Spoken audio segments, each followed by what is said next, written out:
In the spring of 1885, military officials at the San Carlos Reservation received troubling news. Geronimo and a small group of Chiricahua Apache followers had left the reservation and disappeared into the mountains along the Arizona-Mexico border. Their numbers were small, but the response they triggered would become one of the largest and most expensive manhunts in the history of the American West. At first glance, the outcome seemed obvious. The United States Army possessed more men, better access to supplies, established forts throughout the Southwest, and the growing advantage of telegraph communications. Geronimo's group consisted of only a few dozen people, including women and children. Most military observers expected the fugitives to be located and captured quickly. Instead, they vanished into some of the most difficult terrain in North America. Weeks turned into months, and months turned into more than a year of pursuit. Again and again, Army patrols arrived at places where Apache groups had recently been. Campfires were found still warm. Trails were discovered that suddenly disappeared into rocky terrain. Reports reached commanders describing sightings that were already outdated by the time soldiers arrived. But how could such a small group repeatedly avoid capture while operating in territory filled with soldiers, scouts, and patrols? The answer had less to do with weapons than with information. The American Southwest was not a battlefield that resembled the open fields familiar to many military officers of the 19th century.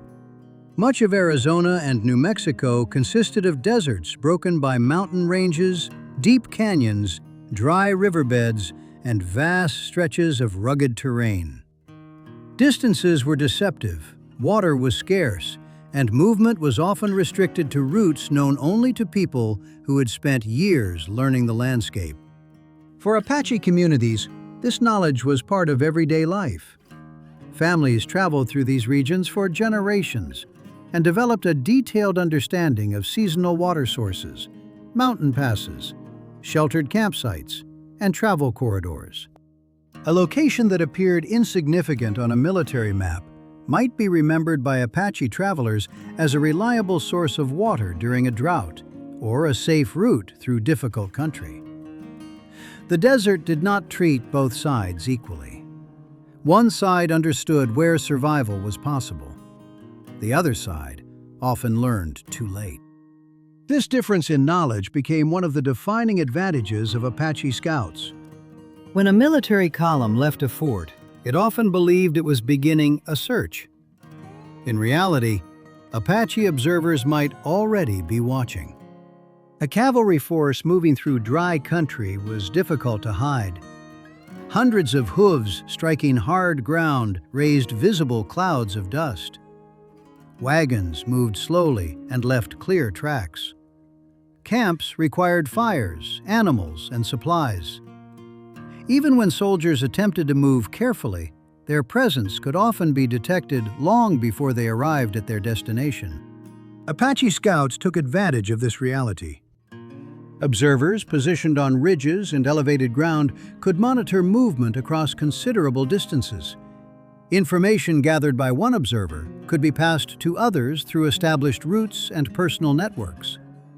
As a result, knowledge of an approaching military expedition could travel surprisingly quickly. This created a situation that many Army officers found deeply frustrating. They were attempting to locate Apache groups, while those same Apache groups often possessed valuable information about military movements. And that balance of awareness was not always equal. In many cases, the people being pursued knew far more about their pursuers than the pursuers knew about them. Tracking was another area where Apache Scouts demonstrated remarkable expertise. The depth of footprints could suggest weight. The distance between tracks could indicate whether a person was walking calmly, moving quickly, or showing signs of fatigue. Hoofprints revealed information about animals. Disturbed stones, broken vegetation, and subtle changes in soil all contributed additional clues. Experienced trackers learned to combine these details into a larger picture. In many cases, they could reconstruct the path of a group without ever seeing it directly, relying entirely on environmental traces that most people would overlook. Army officers who witnessed this process sometimes struggled to explain it. The ability appeared extraordinary because many of the signs being interpreted were invisible to untrained observers. Yet there was nothing mysterious about the skill. It was the result of years of practice and experience. To outside observers, this ability often appeared almost instinctive, but it was not instinct. It was accumulated knowledge built through constant interaction with the land itself. Apache Scouts developed these abilities because survival often depended upon them. A person who could read a trail effectively could locate travelers, identify dangers, monitor movement, and make better decisions about where to go next. In a region where information was often scarce, tracking became one of the most valuable skills a person could possess. These advantages became especially visible during campaigns involving leaders such as Victorio and Geronimo. Victorio's campaign in the late 1870s and early 1880s demonstrated how difficult it could be for conventional forces to corner highly mobile Apache groups. Although outnumbered, Victorio repeatedly moved through difficult terrain and avoided capture for extended periods. His ability to exploit local geography frustrated both American and Mexican forces and highlighted the challenges facing military commanders throughout the region. The pursuit of Geronimo would reveal many of the same problems on an even larger scale.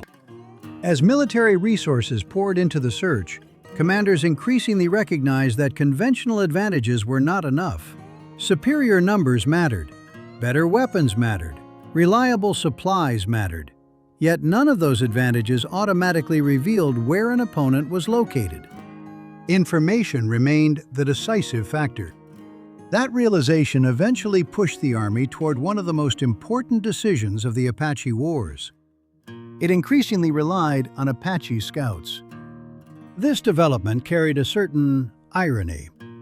The military's most effective tool for understanding Apache methods often came from Apache knowledge itself. Apache Scouts served as guides, trackers, interpreters, and advisors. They helped military units move through unfamiliar terrain and identify routes that outsiders might overlook. They examined trails, evaluated reports, and frequently provided insights that influenced operational decisions. One of the most important figures associated with this system was Al Sieber, the Army's chief scout in Arizona. Sieber earned a reputation as a capable frontiersman, but he also understood the value of indigenous expertise. Throughout numerous campaigns, he worked closely with Apache Scouts, whose knowledge proved essential to military operations. As the search for Geronimo continued, the importance of these scouts became increasingly clear. Thousands of soldiers participated in the campaign, yet many of the most valuable discoveries came from relatively small groups of scouts moving through rugged country. They searched mountain passes, examined water sources, followed trails, and gathered information that larger military formations often missed. The final stages of the pursuit demonstrated just how important this intelligence had become.